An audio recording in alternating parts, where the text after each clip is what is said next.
Hello everyone, welcome to the first video of Concept of Learning YouTube channel. और आज की इस video में हम लोग क्लास 11 का ऑर्गेनिक केमिस्ट्री देखने वाले हैं और उसका हम लोग फर्स्ट चैप्टर यानी कि some basic principle and techniques है ना। Some basic principle and technique जो कि आपके एनसीईआरटी का फर्स्ट चैप्टर है ऑर्गेनिक केमिस्ट्री का, वो देखने वाले हैं। और आईयूपीएसी नोमेनक्लेचर इसी के अंडर में आने वाला एक पोर्शन है। इसी के अंडर में एक और पोर्शन आता है आइसोमेरिज्म का, वो भी हम लोग देखेंगे। बट अब हम लोग जो है आईयूपीएसी नोमेनक्लेचर के पोर्शन को 2 4 6 लेक्चर्स में कवर करेंगे। तो आज हमारा होने वाला है लेक्चर नंबर 1। डेट है आज 26 जनवरी 2026। टाइम हो रहा है 8:45 PM।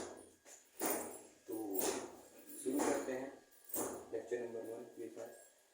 तो मैंने आपको दिया है हेडिंग ऑर्गेनिक केमिस्ट्री। आप चाहें तो नोट्स भी बना सकते हैं मेरे साथ साथ। ऐसे मैं हेडिंग भी दिखाते जाऊँगा, आपको बताते जाऊँगा कहाँ पे आगे चीज़ें नोट करनी है। तो शुरुआत करते हैं। सबसे पहली चीज़ ऑर्गेनिक केमिस्ट्री क्या होती है। ये टॉपिक जानने से पहले हमको ये जानना होगा कि ये जो हम लोग केमिस्ट्री का ये पार्ट पढ़ने वाले हैं इसका मतलब क्या होता है। तो ऑर्गेनिक केमिस्ट्री का मतलब होता है study of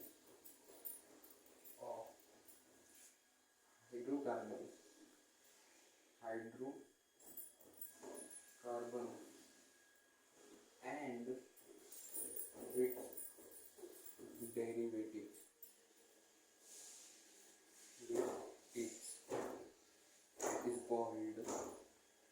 is known as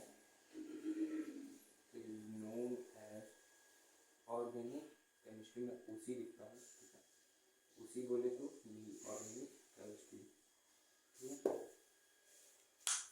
तो study of hydrocarbon and its derivatives is known as organic chemistry, यानी कि हाइड्रोकार्बन और हाइड्रोकार्बन से बने हुए जो भी एटम्स मॉलिक्यूल्स की हम लोग पढ़ाई करते हैं या उनके बारे में जानते हैं, वो सब हमारी ऑर्गेनिक केमिस्ट्री ही होता है।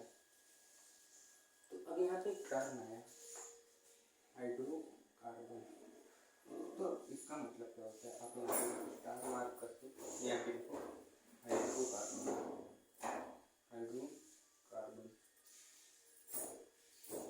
तो हाइड्रोकार्बन दो वर्ड के लिए बना है, एक तो हाइड्रो और एक कार्बन।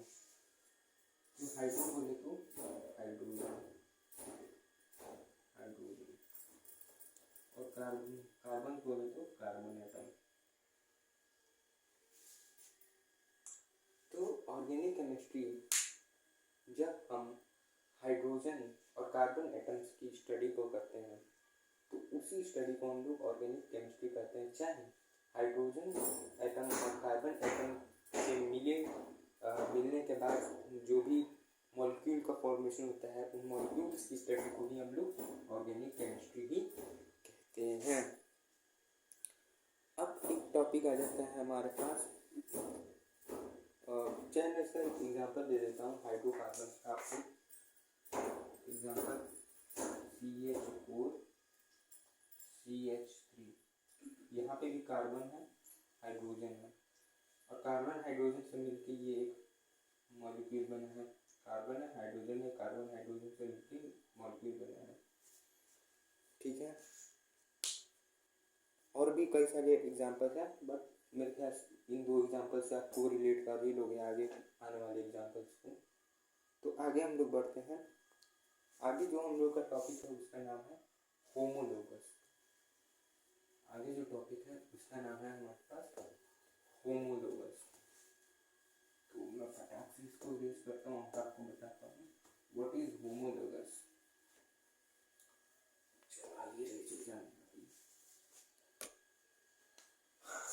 आगे हमारा टॉपिक है होमोलोगस।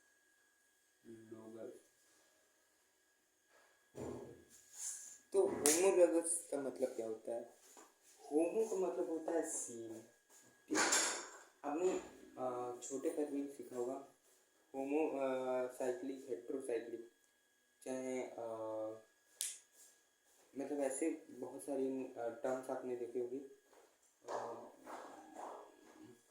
जैसे कि क्लास 10th में हमने पढ़ा था, मेरे को थोड़ा थोड़ा ये दिमाग पर से उतर रहे हैं, मेरे को याद आता है तो मैं बताता हूँ आपको।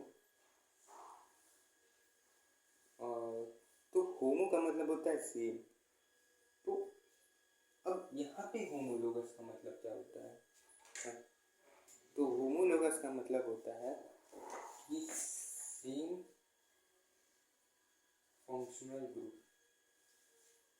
Same functional group, same functional group. और दूसरा, consecutive members have difference of CH2, यानी कि अगर मैं दो या दो से ज़्यादा जो है मॉलिक्यूल्स ले रहा हूँ, उनमें जो है CH2 से वो डिफर करेंगे। बोले तो एग्जाम्पल ले लेता हूँ मैं। तो देखो, जैसे मैं CH3 पकड़ता हूँ, CH3 ले लिया, दूसरा मैंने CH3 ले लिया, यानी कि CH3 ले लिया, तीसरा मैंने CH3 ले लिया। ये सब एक दूसरे के होमोलॉग्स हैं, ये सब एक दूसरे के होमोलॉग्स हैं। मैं आपको बताती हूँ,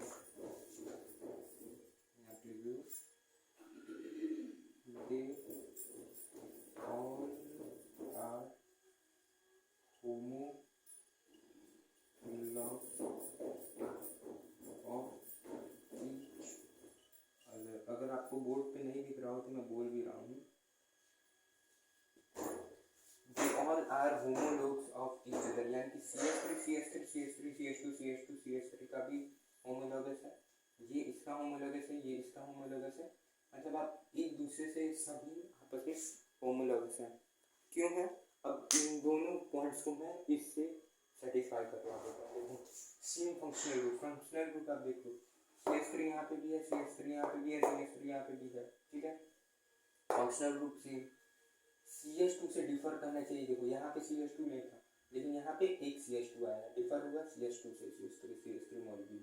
यहाँ पे दो CH2 आए, एक CH3 में। अब यहाँ पे जो CH2 था वो तो रहा ही, एक और CH2 बढ़ गया, तो CH2 से ये जो है डिफर करते हैं। यही था होमोलॉग्स। अगली चीज हमारी है वूलर सिंथेसिस। तो इसमें मिटाता हूँ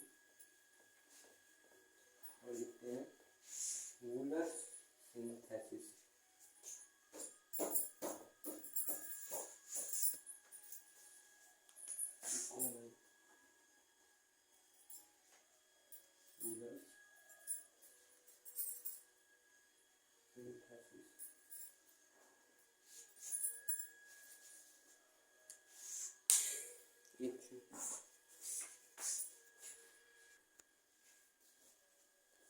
हाँ, तो हम लोग देख रहे थे वूलर सिंथेसिस।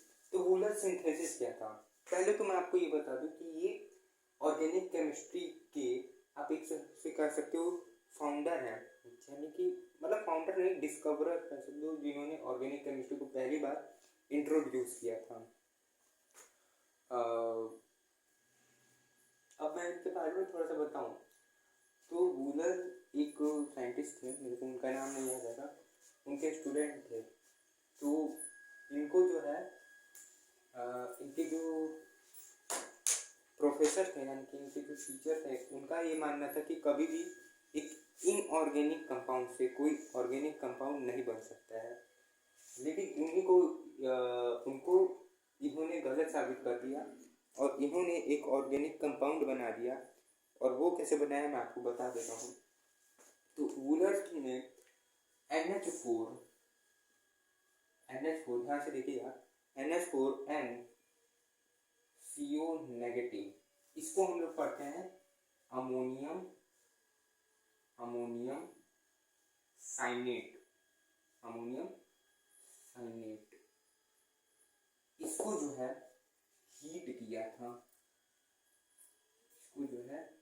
हीट किया और इससे फॉर्म हो गया आपका यूरिया।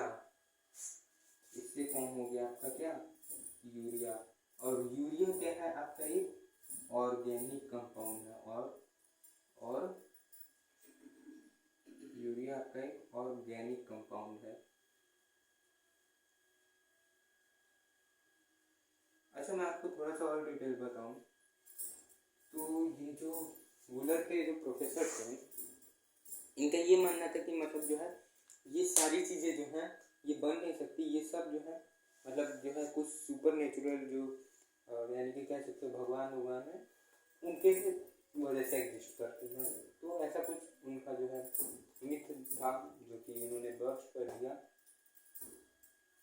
इसको मैं जो है स्केलेटल फॉर्म में लिख देता हूँ। उन्होंने NH4 एंड Cl, एक्चुअली मैं बहुत टाइम बाद दिख रहा हूँ ना बोर्ड पे, तो थोड़ा सा पूरा मुझको भी दिक्कत लिखने में, और बहुत ज़्यादा थिक हो गया है इसका इंक, तो बहुत स्मूथ चल रहा है ये, अभी थोड़ा सा रफ चलना चाहिए इसको। NCO नेगेटिव यानी कि अमोनियम साइनेट को हीट किया था, यानी कि हीट किया और इन्होंने फॉर्म किया C डबल बॉन्ड O, ठीक है। और सिंगल बॉन्ड में आपको NH2 लगा देना है, यानी इधर एक सिंगल बॉन्ड, इधर एक सिंगल बॉन्ड, इधर आपको लगाना है NH2, इधर भी आपको लगाना है NH2। जी आपका है यूरिया का स्ट्रक्चर। तो NH4NCO नेगेटिव यानी कि अमोनियम साइनेट्स को हीट करके, डेल्टा का मतलब होता है हीट करके, आई थिंक आप इतने तो जानकार होंगे कि डेल्टा जो है हीट को भी रिप्रेजेंट करता है, चेंज को भी रिप्रेजेंट करता है। फिजिक्स में आता है तो चेंज को रिप्रेजेंट। एक्चुअली गाइस वीडियो मेरी बंद हो गई थी, मुझको पता नहीं चला, मैं आगे भी बता दिया। तो मैं बेसिकली यही बता रहा था कि ये वूलर्स ने, देख लीजिए, वूलर्स ने जो है इस इनऑर्गेनिक कंपाउंड यानी कि अमोनियम साइनेट NH4NCO नेगेटिव को हीट किया था और उससे ये यूरिया बनाया, ठीक है। C double bond O, single bond NH2, single bond NH2, ये यूरिया है। और मैं आपको एक फैक्ट बता दूं, और इसका फॉर्मेशन तो हीट करके हुआ था, ये मैं बताइए, ये एक फैक्ट आप याद रखो क्योंकि इससे क्वेश्चन मतलब आ भी सकता है कि urea was the first organic compound formed in laboratory, यानी कि यूरिया जो है वो दुनिया का पहला ऐसा कंपाउंड था, ऑर्गेनिक कंपाउंड था, कंपाउंड नहीं सॉरी, ऑर्गेनिक कंपाउंड था जो कि लैब में फॉर्म हुआ था। इसी वजह से मैंने आपको बताया कि वूलर जो है वो एक तरीके से आप कह सकते हो डिस्कवरर है इस ऑर्गेनिक केमिस्ट्री के में भी। तो चलिए आज के वीडियो में इतना ही रखते हैं, मिलेंगे किसी नए वीडियो में, तब तक के लिए बाय।